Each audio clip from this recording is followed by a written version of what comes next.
All right, Second Chronicles chapter 27. Let's call this one How to Succeed in Spite of Personal Trauma.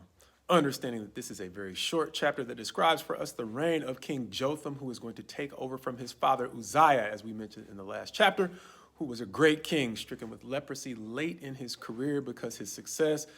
fueled some pride that caused him to cross some boundaries that God had established between the kings and the priests. And so he is going to spend the rest of his days as a leper, requiring his son Jotham to step up and start kinging a little bit early. And so he is going to do a great job of that because he is one of the few kings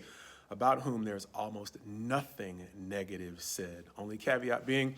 the fact that what happened to his father in the temple of God caused him to be so reluctant that he did not go to the temple of God. And so his father's trauma caused him some either fear, anxiety, or reluctance that prevented him from going. But it did not prevent him from completing work that was necessary on the house of God. And so he was not so upset about what happened to his father that he neglected the necessary work, because in addition to continuing to help rebuild the temple from the damage done during the days of Athaliah and then later on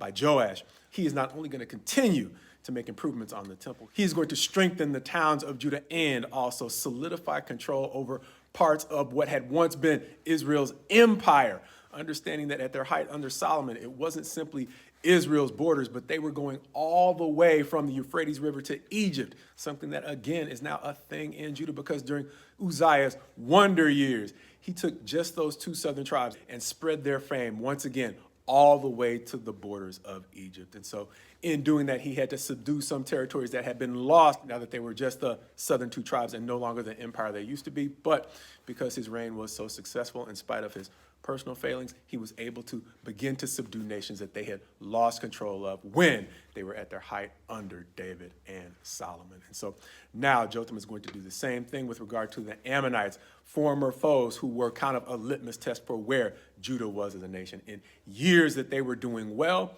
their surrounding neighbors that were traditionally hostile would actually be subdued under them. In times when they were not doing so well as a nation, Judah would then be invaded by their neighbors. And so Jotham, in this very short chapter, is giving us an example of how he was able to get ahead by overcoming his reluctance or whatever emotional scars he had attached to the temple, not neglecting the temple, but working on the temple and improving it in a way that encouraged God to help him not only develop more of the territory of Judah and strengthen it, but again, help solidify the peace with Judah's neighbors who had been a problem in their years of national decline. And so God willing, even though Jotham's story is a relatively short story in this era of Judah's kings, God willing, it will be an encouragement to everyone out there who is having to overcome personal pain, personal loss, or just personal anxiety to perform either professionally or, just as importantly, on behalf of people who depend upon you to get things done. Hats off to you for your sacrifice. And this isn't just a word of encouragement. It's my prayer that God bring you all the healing you need.